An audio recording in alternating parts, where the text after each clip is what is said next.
mal de celle qui souffle dans les nœuds. Donc Allah nous dit que quand les sorcières attachent les nœuds et récitent des incantations sataniques, ça va faire du mal dans ta vie.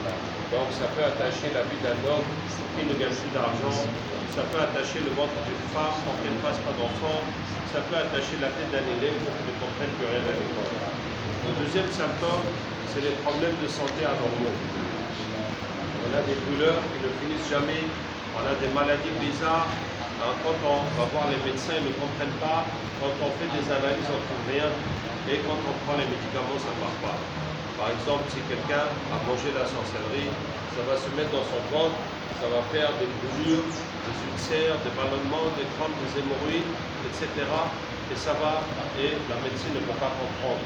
On peut te donner des médicaments qui vont calmer un peu, mais le problème reste toujours là. Ou bien, par exemple, si on marche dans la sorcellerie, on s'est posé devant la maison, devant le travail, ça va faire des douleurs dans les jambes, des lourdeurs, des fois ça fait des eczémas, des psoriasis, qui sont un type d'eczéma qui n'a aucune explication. Ça veut dire qu'il n'y a pas de microbes, il n'y a pas de virus, mais voilà, la peau se gâte comme ça. Et le troisième symptôme, c'est les états mentaux anormaux. La colère, on s'énerve pour rien, surtout dans un couple. Quand on est loin, on s'aime, et quand on arrive à la maison, ça commence le dispute. Et après, on regrette pourquoi on a fait ça. Ou bien c'est la déprime, la tristesse, ou bien les oublis, on n'arrive pas à se concentrer. Ou bien les hallucinations, on voit des choses, on entend des choses, ça va jusqu'à la folie. Et le quatrième symptôme, c'est les cauchemars. Tout ce qu'on t'a fait, ça va sortir dans tes rêves. Tu vois des gens qui te poursuivent, des serpents, des chiens, des bœufs, de l'eau, monter, tomber, des morts, des voitures, des accidents et des rêves sexuels anormaux. Donc voilà 4 symptômes que Allah Ta'ala nous a donnés dans le Coran qui montrent qu'il y a un problème de sorcellerie de djinn dans ta vie. Alors si vous avez ces symptômes, quelle est la solution? La solution c'est le Coran. Le Coran c'est le remède pour tout. Allah Ta'ala dit وَنُنَزِّلُ مِنَ الْقُرْآنِ مَا هُوَ شِفَاءٌ وَرَحْمَةٌ لِلْمُؤْمِنِينَ. On descend un Coran qui est un remède et une miséricorde pour les croyants. Ce n'est pas réservé seulement aux problèmes spirituels, de sorcellerie, de djinn, c'est pour n'importe quelle chose. Et le prophète sallallahu alayhi wa sallam, quand il avait n'importe quelle douleur, n'importe quelle maladie, il lisait les 3 coudes dans ses mains et il essuyait là où il avait mal. Ça c'est différent des protections à faire avant de dormir. Ça c'est quand on a mal ou on a une maladie. Mais spécialement, les maladies mystiques de sorcellerie de djinn n'ont pas de médicaments normal.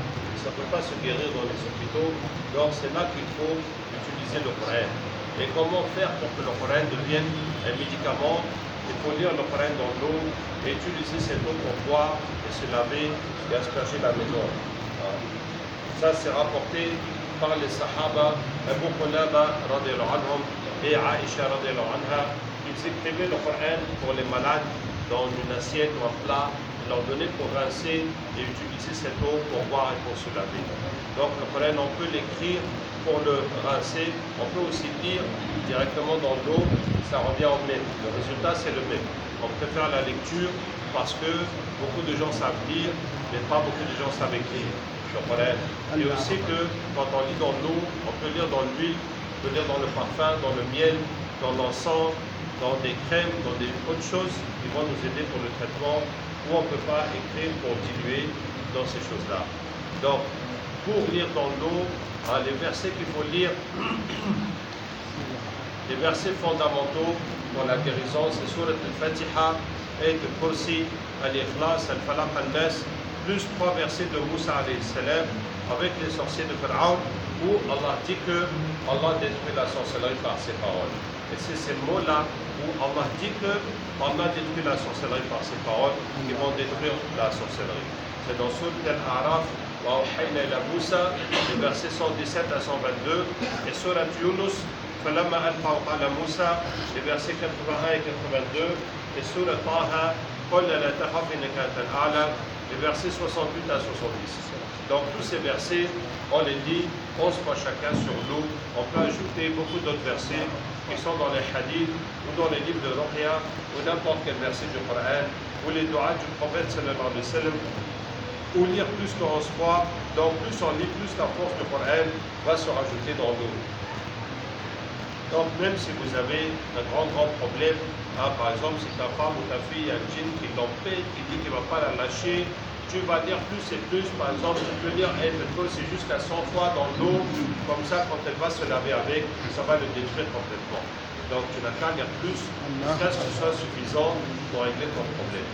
En même temps qu'on va lire dans l'eau, on va lire dans l'huile. On prend l'huile d'olive, l'huile de habba sauda ou le beurre de karité, ou n'importe quelle huile qui est bonne pour se masser le corps. On place ça à côté de l'eau, on lit, et à la fin on va souffler dessus. Et après le lavage, tu vas te frotter tout le corps avec cette huile ou cette pommade. Donc tant que l'huile est sur ton corps, le Coran va continuer de travailler sur toi. Comme si tu as mis un traitement médicament, donc tant que ça est là, c'est en train de faire son travail. Donc il faudrait faire ça avant de dormir et insister sur les endroits où tu as des problèmes. Comme ça, toute la nuit, le Coran va travailler sur toi. Ensuite, si vous avez des problèmes digestifs, des brûlures, des ulcères, des hémorroïdes, des crampes, des ballonnements, tout ça, ça vient du fait de manger la sorcellerie. Vous allez prendre des feuilles de sana. C'est des feuilles que le prophète sallallahu alayhi wa sallam a beaucoup recommandées et qui font la diarrhée. Ils vidangent le ventre et vous allez bouillir une grande cuillère de sana avec un demi-litre d'eau coralisée. Vous avez lu le Coran. Et ça va vider tout ce qu'il y a dans votre ventre. Et si y a la sorcellerie, ça va l'arracher et ça fait mal. Comme si tu enlèves la colle de ta peau, donc comme ça va faire mal. Donc si ça te fait mal, ça te confirme que tu as mangé la sorcellerie. Donc il faut boire ça tous les jours jusqu'à ce que ça fasse plus mal. C'est là qu'on sait qu'il n'y a plus de sorcellerie dans ton ventre. Donc mes frères, oui, l'eau, je vous ai dit, il faut boire, il faut se laver. Donc pour se laver, tu prends 1,5 litre, tu vides sur tout ton corps. Tu peux faire là où tu fais la douche, tu peux te faire ta douche avant normalement, mais il faut récupérer l'eau pour que ça n'aille pas dans les égouts et puis tu jettes dans un endroit propre. Et tu vas te laver comme ça pendant 12 jours pour que ce soit assez pour enlever les sorcelleries que tu as. Et aussi avec l'eau, on va asperger toute la maison. Donc soit tu fais avec la main, ou tu fais avec un vaporisateur, tu fais toute la surface, les murs, le plafond, le sol, les portes, les fenêtres. Si vous avez un problème au travail, donc tu vas asperger le magasin, l'atelier, le restaurant, là où tu travailles, tes véhicules, s'il y a des problèmes, Inch'Allah. Donc cette méthode simple de lire le Coran dans l'eau pour boire, se laver, asperger la maison de travail, et lire dans l'huile ou le karité pour te frotter le corps, et bouillir le sana pour boire, ça va enlever 60 à 65% des problèmes de sorcellerie, de djinn, de monoxyde. Donc ça va beaucoup vous aider, même si ça ne va pas tout enlever, mais en tout cas ça va beaucoup diminuer vos problèmes. C'est pour ça qu'on vous conseille, avant d'aller chez quelqu'un pour demander de l'aide, faites le maximum pour vous en sortir vous-même. Faites le maximum, lisez le Coran, même si quelqu'un ne connaît pas, il ne connaît que la Fatiha, que les rôles, tu lis ce que tu connais pendant 20 minutes au moins.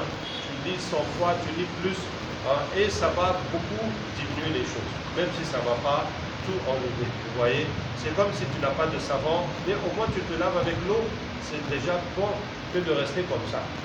Donc même si tu ne connais pas tout, mais déjà fais ton maximum avec le Coran, ça va beaucoup t'aider. Et à force de faire, et Inch'Allah, ça va même finir le problème. Alors, il y a beaucoup de choses à dire, mais je vais directement parler de l'autre point qui est le shirk. Je vous ai dit l'importance de ce sujet, c'est que beaucoup de gens, ils vont se soigner dans les choses que l'islam interdit, par ignorance ou par faiblesse. Donc, il y a 5 types de shirk qui existent chez les musulmans. Il faut très bien comprendre que ça, ce n'est pas des choses de l'islam. Parce que beaucoup de musulmans pensent que c'est l'islam, alors que ce n'est pas l'islam. Le premier, c'est les sacrifices pour les djinns. Si on vous dit d'égorger un mouton noir, ou un mouton blanc, ou un bœuf noir, ou un poulet rouge, ce n'est pas pour Allah. Parce que chaque fois que l'islam nous demande de faire des sacrifices pour Tabaski, ou pour la naissance de nos enfants, ou pour le Hajj, il n'y a jamais la couleur de la bête. Est-ce que vous avez entendu pour Tabaski que celui qui va trouver le mouton blanc, c'est lui qui va gagner plus, ou bien le mouton noir? Il n'y en a pas. Il n'y en a pas. Et donc chaque fois qu'on attrape les djinns, on dit mais pourquoi vous demandez ces couleurs de bête? Qu'est-ce que ça change pour vous? Parce que nous, quand on mange le poulet rouge ou le poulet noir, ça ne fait aucune différence. Ils disent c'est pour faire la différence avec ce qu'on égorge pour notre Seigneur. Pour dire que celui-là c'est pour nous. C'est pour ça qu'ils exigent ces couleurs précises de bête pour que ce soit un sacrifice pour les djinns. D'accord? Même chose si on vous dit de verser le lait dans la rivière ou la nourriture sur la route, ou d'allumer les bougies dans le cimetière, tout ça c'est l'adoration des djinns. Le deuxième shirk, c'est utiliser les noms des djinns dans les dhikr, les doigts et les écritures. Alors il y a des livres avec des doigts, avec des noms bizarres, comme Ya Ilahi Ya Baddour, et mon Dieu Baddour, Ajibli Ya Rawqa'il, accepte mon doua Rawqa'il, et Amsakakouk et Haybout, et tous ces noms. Et tout ça, c'est des noms de djinns. Il faut savoir que dans l'islam, les noms d'Allah, c'est seulement ce qui vient dans le Coran et les hadiths. Personne ne peut amener un nom qu'on n'a jamais entendu, qui dit qu'il va dire ça c'est le nom d'Allah que maintenant on va adorer. Hein? C'est pas possible. Hein? On peut appeler Allah dans les noms dans les autres langues. Par exemple, si tu dis en français, mon Dieu pardonne-moi, il n'y a pas de problème, parce qu'on sait que c'est Dieu. Mais quand c'est des noms qu'on ne connaît pas, qu'on a vu nulle part, par exemple, quelqu'un comme ça dans une mosquée m'a dit non, Amsakakouk, dans la langue syriaque, ça veut dire Ya Hayyu Ya Qayyum. Vous voyez? Alors que la langue syriaque, ça n'existe plus. Donc, on ne connaît plus cette langue. Et même si c'est Ya Hayyu Ya Qayyum dans la langue syriaque, est-ce que c'est meilleur que de dire Ya Hayyu Ya Qayyum en arabe? Vous voyez? Ça ne peut pas être meilleur que le nom d'Allah en arabe. Hein? Et regardez comment le shaitan, il lui fait croire que, au lieu de dire Ya Hayyu Ya Qayyum, maintenant il dit Amsakakouk, Amsakakouk, Amsakakouk. Et il ne sait même pas qu'est-ce que ça. Et nous, on sait très bien que c'est des djinns, hein, que les gens appellent comme ça. Donc, le deuxième shirk, c'est utiliser les noms des djinns. Faites attention, wallahi, il y a quelques jours, quelqu'un m'a dit que son cheikh, c'est dans un pays arabe, il fait la ruqya et il fait des doigts, et puis il dit Ya jama'at al-khayr, et les gens du bien. Il faut m'aider à enlever les sorcelleries qu'il y a chez la personne et de lui enlever les djinns, tout ça. Il dit comme ça, jama'at al-khayr, les gens du bien. Il faut enlever les djinns qu'il y a chez le monsieur, là, ou chez la dame et tout. Et on a capté, les gens du bien, c'est écrit, c'était des djinns chrétiens. Hein? Et vous, les djinns chrétiens, mais pourquoi vous venez enlever les djinns chez les musulmans et vous aidez celui qui fait la ruqya? Ils disent, on enlève ces djinns-là et nous, on va prendre leur place. Comme ça, on va mettre dans leur tête de devenir chrétiens. Vous voyez le problème? Parce que tu l'appelles comme ça, jamais à te traiter, ça c'est quoi? On appelle Allah. On n'appelle pas quelque chose d'autre. Et certainement pas les choses qu'on ne connaît pas. Hein? Une fois aussi, quelqu'un est venu me dire qu'il a un doua, il a entendu mon prêche, et il a un doua pour aider les gens, hein, que lui il est commerçant, mais il a ce doua quand quelqu'un il a des problèmes, il fait ça pour l'aider. Et j'ai regardé, c'était 4 pages de doua avec beaucoup de noms d'Allah, mais dans la dernière ligne, il y avait Ya Jibril, Ya Mikaïl, Ya Israfayil, il y a 7 noms. Je dis, mais ça c'est quoi? Il dit, ça c'est les anges que Allah a mis pour donner les besoins des gens. Quand Allah veut te donner l'argent, c'est un ange qui l'envoie. S'il va te donner l'enfant, c'est un ange. S'il va te donner la santé, c'est un ange qui sont chargés de toutes ces choses. Je dis, bon d'accord, mais pourquoi on appelle les anges? Alors, il me dit, non, il n'y a pas Ya. Je dis, mais oui, c'est écrit Ya. Jibril, Mikaïl. Je lui dis, attends, on va voir. Donc on a fait le captage, on a ramené les djinns qu'il y a derrière ça. Le djinn est venu, je lui dis, comment tu t'appelles? Il dit, je m'appelle Dao. Je lui dis, Dao, mais toi ton nom il n'est pas dedans. Qu'est-ce que tu as à faire avec ça? Il me dit que quand les gens appellent les anges, le maître des anges, il ne leur donne pas l'autorisation de venir. Ça veut dire que tu peux appeler fatigué, Jibril, Jibril, vraiment j'ai des problèmes, il faut m'aider. Tu peux pleurer toute la journée, Jibril ne va pas venir. Tant qu'Allah ne lui a pas dit de venir, lui, ce n'est pas son problème. Même tu pleures comme ça, ce n'est pas son problème. Hein? Et dit alors, nous, notre maître, qui nous envoie pour aider les gens. Ça veut dire que c'est les shayatines qui vont venir t'aider quand tu appelles les anges, hein, pour qu'ils te fassent croire que vraiment le doua marche et que c'est bon. Et voilà, tu appelais Allah 1000 fois, c'est pas venu, tu appelais Jibril et puis c'est venu. Voilà, donc c'est comme ça il faut faire. Vous voyez, vous comprenez? Donc le doua où les gens appellent les anges, c'est les shayatines qui viennent les aider. D'accord? Donc pour ça, je vous dis que le deuxième shirk, c'est d'utiliser les noms des djinns. On les dicte, les doigts, les écritures. Le troisième shirk, c'est les bagues et les bracelets de chance et de protection. On ne parle pas des bagues pour faire joli, ou des bagues de sunna, ou des bagues de mariage. Mais si on te dit que cette bague, ça va te protéger, ou ça va te donner la force, ou ça va te donner la chance, c'est que c'est les djinns qui est avec. Ça veut dire que l'islam n'accepte aucun objet qui a un pouvoir. Si tu crois au pouvoir de la bague, qu'elle va te protéger des accidents ou de quoi, ça devient ton fétiche. Parce que c'est ça que c'est les fétiches, c'est des objets qui font rien, mais c'est le pouvoir des djinns qu'il y a derrière qui fait le pouvoir des fétiches. Et le quatrième shirk, mes frères, c'est les gris-gris, at-taba'im, tout ce qu'on accroche, tout ce qu'on attache pour se protéger. Le problème, c'est ce m'a dit shirk. Toutefois, il y a des ulamas qui ont autorisé les gris-gris où il n'y a que le Coran et le Dua. Je dois le dire parce qu'il y a des ulamas qui ont autorisé ça.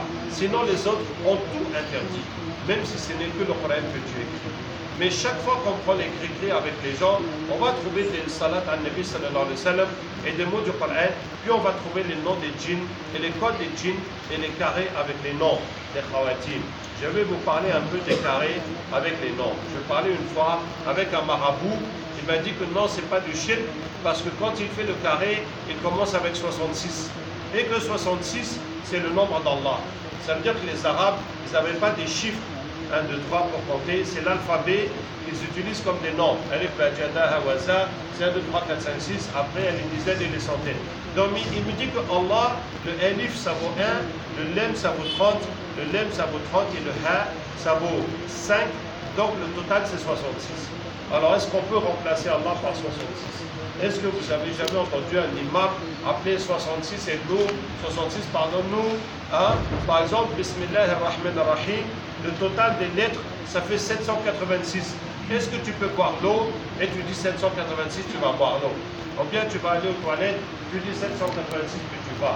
Ça va te faire quelque chose, ça va empêcher Shaitan de boire avec toi, rien du tout. Ça veut dire que en islam, ça n'a aucune valeur, aucun sens de changer les noms d'Allah par des nombres, ou de changer les surahs par des nombres. Ça ne peut rien faire, ça ne peut rien dire. Si tu remplis tout un papier de 66, ça ne va rien faire pour toi. Jusqu'au jour où je lisais le Coran sur un malade, il y a un djinn à parler, je lui dis, toi tu es qui? Il dit, je suis le djinn 66. Voyez-vous, puisque le mot Allah, 1 plus 30 plus 30 plus 5, ça fait 66. Il y a combien d'autres mots qui vont donner 66? Tu peux faire 2 plus 4 plus 10 plus 50. Il y a des centaines de combinaisons de mots qui vont donner 66. Voilà. Et le cinquième shirk, mes frères, c'est d'aller au tombeau des saints et puis de demander leur aide. Alors que quelqu'un qui est mort, il ne peut plus rien faire pour toi, il ne peut plus rien faire pour lui aussi. Quand vous avez un mort à la maison qui est couché et il attend que vous allez l'enterrer, est-ce qu'il peut te ramener un verre d'eau? Est-ce qu'il peut te dire il est quelle heure? Et qu'est-ce qu'il peut faire? Et une fois qu'il est enterré, depuis combien de temps il va faire quoi? Est-ce que vous voyez? Et les gens vont demander des choses que même les êtres humains vivants ne peuvent pas faire. Ils vont demander la guérison, la chance, le mariage, les choses. C'est les choses qu'on peut demander qu'à Allah. Donc, mes frères, ça c'est les 5 shirks qu'il faut savoir. Il faut savoir que c'est du shirk et qu'il faut vraiment sortir de la vie des musulmans parce que ça gâte notre foi. Voilà, qu'Allah Ta'ala nous aide. Donc on vous a donné des papiers, c'est leur nom, pour dire où est-ce qu'on est, Inch'Allah. On est là pour soigner les gens et aussi pour former les gens. اللهم لك الحمد كما ينبغي لجلال وجهك وعظيم سلطانك. اللهم صل وسلم وبارك على سيدنا محمد وعلى اله وصحبه اجمعين. سبحان ربك رب العزه عما يصفون وسلام على المرسلين والحمد لله رب العالمين.